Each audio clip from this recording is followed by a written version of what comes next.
درود پاک کب کب کہاں کہاں اور کیسے کیسے کام آتا ہے۔ ایک بہت ہی خوبصورت واقعہ، بڑا ایمان افروز واقعہ ہے جو میں آپ کے سامنے پیش کرتا ہوں۔ ایک دوست نے اپنے ایک دوسرے دوست کو قرض دیا، اور جب اس نے قرض دیا تو وہ قرض ایک بڑی اماؤنٹ تھی، 3000 دینار۔ وہ ٹائم آ گیا جب اس ٹائم وہ قرض لینے کے لیے اپنے دوست کے پاس گیا کہ بھائی مجھے میرے پیسے واپس دو، تو اس نے کہا کہ پیسے تو نہیں ہے میرے پاس، میں کولیپس ہو گیا ہوں، بزنس اب میرا ختم ہو گیا ہے، میں تمہاری رقم نہیں دے سکتا۔ اس نے ایک اور ٹائم دے دیا اسے کہ ٹھیک ہے اب اتنے وقت دنوں کے بعد میں دے دوں گا۔ وہ ٹائم بھی گزر گیا، اور جب وہ ٹائم بھی گزر گیا تو اس کے بعد اس دوست نے کہا کہ اب تو پیسے دے دو بھائی، میرا ٹائم پورا ہو گیا ہے۔ پھر نہ دے سکا ٹائم۔ آخر کار معاملہ جو ہے وہ کورٹ میں چلا گیا، قاضی کے پاس چلا گیا۔ اب قاضی نے جس کو پیسے دینے تھے اس کو بلایا اور کہا کہ بھائی آپ کو اس کے پیسے دینے ہیں؟ کہتا ہے ہاں پیسے تو دینے ہیں۔ تو کہا پھر دیتے کیوں نہیں ہو؟ کہا پیسے ہیں ہی نہیں، کاروبار ہی ختم ہو گیا ہے، قرضہ تو لیا تھا، اب میرے پاس بچا ہی کچھ نہیں ہے۔ تو کہا اچھا اب یہ بتاؤ کہ کب دو گے، کیسے دو گے؟ اس نے کہا بس میرے پاس پیسے ہی نہیں ہیں۔ تو کہا اب تمہارے پاس 30 دن کا ٹائم ہے، 30 ڈیز میں یا تو اس کے پیسے لوٹا دو یا 30 دن کے بعد تمہیں قید کر دیا جائے گا۔ یہ شخص اب گھر آیا، پیسے تو تھے نہیں، مگر شاید علماء نے لکھا کتابوں میں، یہ واقعہ کئی بڑی بڑی کتابوں میں لکھا اور درود پاک کے فضائل کی بڑی بڑی کتابوں میں لکھا، اور اس شخص نے سوچا کہ اس نے ایک حدیث پاک پڑھی ہوئی تھی کہ جس میں یہ نبی پاک علیہ الصلوۃ والسلام نے فرمایا ہے، جس کا مضمون ہے کہ جو شخص پریشان ہو، مصیبت زدہ ہو، اسے چاہیے کہ مجھ پر کثرت سے درود پاک پڑھے، کیونکہ درود پڑھنا مصیبتوں اور پریشانیوں کو لے جاتا ہے۔ اب اس عاشق رسول نے سوچا اور تو کچھ ہے نہیں، اب میں درود پاک پڑھنا شروع کرتا ہوں۔ صبح سے لے کر شام تک وہ درود پاک پڑھنے لگ گیا۔ 27 دن گزر گئے، only 3 days left، 3 دن باقی تھے قاضی کے پاس جانے میں۔ 27 دن گزر گئے درود پڑھتے پڑھتے۔ جب 28ویں رات آئی تو آنکھیں تو بند ہوئیں، مگر خواب میں اسے ایک آواز آئی، گھبراؤ نہیں، تمہارا قرضہ ادا کر دیا جائے گا، تمہارا مسئلہ سالو ہو جائے گا۔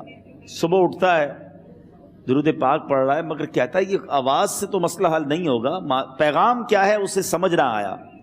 28واں دن گزر گیا، 29ویں رات آ گئی، مگر اب آنکھیں بند ہوئیں اور قسمت جاگ اٹھی۔ نبی پاک صاحب لولاک صلی اللہ تعالیٰ علیہ وسلم خواب میں تشریف لائے، اور پیارے آقا صلی اللہ تعالیٰ علیہ وسلم نے فرمایا گھبراؤ نہیں، علی بن عیسیٰ وزیر کے پاس جاؤ، وہ تمہارا قرضہ ادا کر دے گا۔ اب یہ عاشق رسول صبح اٹھا تو ویری فریش، حشاش بشاش کہ اب تو کام ہو گیا، نبی پاک نے خواب میں آ کر بشارت دی ہے۔ مگر پھر ذہن میں سوال آیا کہ علی بن عیسیٰ کے پاس جاؤں گا تو ثبوت کیا ہے، پروف کیا ہوگا؟ میں جا کر اس کو کہوں گا کہ میرا قرضہ دے دو تو ایسے تو قرضہ نہیں دے دینا، اور میں نے اس کو کہا کہ مجھے نبی پاک نے خواب میں کہا ہے، اور اس نے اگر مجھ سے کوئی نشانی مانگی تو میں نشانی کیا دوں گا؟ آخری دن تھا، 29واں دن تھا، وہ بھی درود پڑھتے پڑھتے گزر گیا۔ 30th نائٹ آ گئی، صبح وہ دن ہے جب عدالت میں جانا ہے۔ اب اس رات پھر نبی پاک علیہ الصلوۃ والسلام خواب میں تشریف لائے، اور آقا علیہ الصلوۃ والسلام نے فرمایا کہ علی بن عیسیٰ وزیر کے پاس جاؤ، وہ تمہارا قرض ادا کر دے گا۔ کہ حضور چلا تو جاؤں گا، لیکن اگر وزیر نے مجھ سے کوئی نشانی طلب کی تو میں کیا جواب دوں گا؟ پیارے آقا علیہ الصلوۃ والسلام نے کمال کا ارشاد فرمایا کہ علی بن عیسیٰ سے کہنا کہ تم روزانہ فجر کی نماز کے بعد 5000 بار درود پاک پڑھتے ہو، یہ راز فقط تم جانتے ہو اور تمہارا رب جانتا ہے۔ اب یہ جب صبح اٹھا تو ایک نشانی بھی مل چکی تھی۔ عدالت میں جانے سے پہلے وزیر کے دربار میں پہنچ گیا، اسے یہ ڈر تھا کہ آج پیسے نہ لوٹائے تو سزا ہو سکتی ہے۔ جب وزیر کے دربار میں پہنچا تو وزیر اپنے مشیروں کے ساتھ بیٹھا تھا۔ کہا مجھے آپ سے بات کرنی ہے۔ کہا بتاؤ کیا بات کرنی ہے؟ کہا میں ایک پیغام لایا ہوں آپ کے لیے۔ اچھا کس کا پیغام لائے ہو؟ کہا میں نبی پاک جناب محمد مصطفیٰ صلی اللہ تعالیٰ علیہ وسلم کا پیغام لایا ہوں۔ وہ عاشق رسول وزیر تھا، کہتا بتاؤ میرے آقا نے کیا پیغام دیا ہے؟ کہ حضور میں 3000 دینار کا مقروض ہوں، آج آخری دن ہے اور میرے آقا نے مجھے بشارت دی ہے کہ آپ سے کہوں کہ آپ میرا قرض ادا کر دیجئے۔ علی بن عیسیٰ کہتا ہے کوئی ثبوت ہے آپ کے پاس؟ ہے کوئی دلیل بھی ہے آپ کے پاس؟ میں کیسے مان لوں کہ آپ کو نبی پاک علیہ الصلوۃ والسلام نے بھیجا ہے؟ عاشق رسول کہتا ہے خالی ہاتھ نہیں آیا، میرے آقا نے مجھے دلیل بھی عطا فرمائی ہے، مجھے ایک ایویڈنس بھی دیا ہے، اور پروف یہ ہے حضور کہ آپ روزانہ صبح فجر کی نماز کے بعد نبی پاک صلی اللہ تعالیٰ علیہ وسلم کی بارگاہ میں درود و سلام کا نذرانہ پیش کرتے ہیں۔ جب تک 5000 کا عدد پورا نہیں ہوتا آپ اس وقت تک کسی اور سے بات نہیں کرتے، اور اے وزیر صاحب یہ راز صرف آپ کو پتا ہے اور آپ کا رب جانتا ہے۔ اللہ اکبر! وہ وزیر تو جس کو کہے نا جھوم اٹھا، ایسا عاشق رسول وزیر تھا جو روزانہ صبح 5000 درود پڑھتا ہو، اس کی تو عید ہو گئی نا۔ وہ کہتا ہے مرحبا یا رسول اللہ، میرے آقا نے میرے درود قبول کر لیے، اس سے بڑھ کر میرے لیے سعادت کیا ہوگی۔ اب یہ وزیر اپنے سیٹ سے اٹھتا ہے، اپنے کمرے میں جاتا ہے، تھوڑی دیر بعد واپس آ کر اس عاشق رسول کے ہاتھ میں 3000 دینار رکھ کر کہتا ہے حضور پہلے 3000 دینار تو نبی پاک کا حکم کی میں ادب سے بجا لاتا ہوں، میرے آقا نے جو حکم فرمایا یہ 3000 دینار آپ کو پیش کرتا ہوں، حضور ایک اور 3000 دینار لیجئے۔ میرے گھر آپ آئے، اتنی اچھی خبر سنائی، آپ نے قدم رنجا فرمایا، یہ 3000 اس کا نذرانہ ہے، اور ایسا کیجئے 3000 اور لیجئے، اس سے اپنے بچوں کے لیے کچھ چھوٹا موٹا کام شروع کیجئے، اور ایک وعدہ کر کے جائیے آج کے بعد زندگی میں آپ کو جب بھی کوئی کام پڑے میں آپ کا بھائی ہوں، مجھے یہ خدمت کا موقع دیجئے گا۔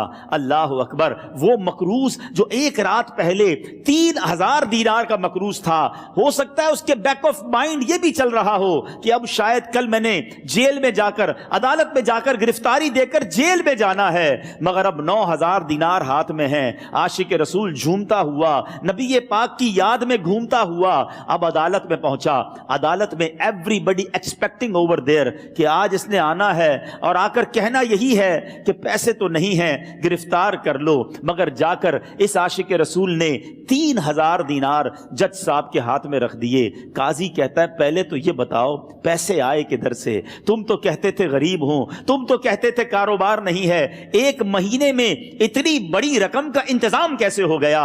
سبحان اللہ! اس عاشق رسول نے گویا زبان حال سے یہ کہا ہوگا کہ یہ تو کرم ہے ان کا، ورنہ مجھ میں تو ایسی بات نہیں، اتنا دیا سرکار نے مجھ کو، اتنی میری اوقات نہیں۔ اس نے وہ پورا واقعہ بھری عدالت میں سنا دیا۔ اللہ اکبر! میرے پیارے اسلامی بھائیوں ذرا سوچو پہلے زمانے میں کیسے عاشقان رسول ہوا کرتے تھے، وہ جج وہ قاضی بھی کیسا سرکار علیہ الصلوۃ والسلام کا عاشق تھا۔ اپنی سیٹ سے اٹھتا ہے، بھرے دربار میں بھری عدالت میں وہ اپنے چیمبر میں اپنے کمرے میں جاتا ہے، اور تھوڑی دیر بعد واپس آ کر اس کے ہاتھ میں بھی 3000 دینار ہیں، اور وہ 3000 دینار جو ہے وہ اس عاشق رسول کے ہاتھ میں رکھتا ہے کہ سارا ثواب علی بن عیسیٰ کیسے لے جائے، میں بھی تو نبی پاک کا غلام ہوں، میں تمہارا قرضہ میں ادا کرتا ہوں۔ اچھا، اب ایک اور عجیب سینیریو یہ بن گیا کہ جس نے کیس کیا تھا، جس نے دعویٰ کیا تھا، وہ بھی یہ سارا منظر دیکھ رہا تھا۔ کہتا ہے جج صاحب ذرا رکیے، میں بھی اپنے آقا کا امتی ہوں، اور ایک کام کیجئے قلم کاغذ منگوائیے، اس عاشق رسول کا قرضہ ہی میں معاف کر دیتا ہوں۔ اچھا، اب عاشق رسول نے وہ واپس 3000 دینار جو جج صاحب نے دیے تھے وہ واپس جج صاحب کو دیے کہ حضور یہ پیسے آپ ہی رکھ لیں، قرضہ ہی معاف ہو گیا، اب آپ کے پیسے کا میں نے کیا کرنا ہے؟ جج صاحب کہتے ہیں جو پیسے نبی پاک کے نام پر نکالے ہیں اب مجھے واپس نہیں چاہیے، یہ بھی تم اپنے ساتھ لے جاؤ۔ اللہ اکبر! میرے میٹھے اسلامی بھائیوں، وہ عاشق رسول ایک رات پہلے 3000 دینار کا مقروض ہے، اب 12000 دینار لے کر گھر کو واپس جا رہا ہے۔ اس ایک واقعے کے اندر جو ہم سب کے لیے درس ہے، جو ہم سب کے لیے پیغام ہے، شاعر لکھتے ہیں نا، دکھوں نے تم کو جو گھیرا ہو تو درود پڑھو،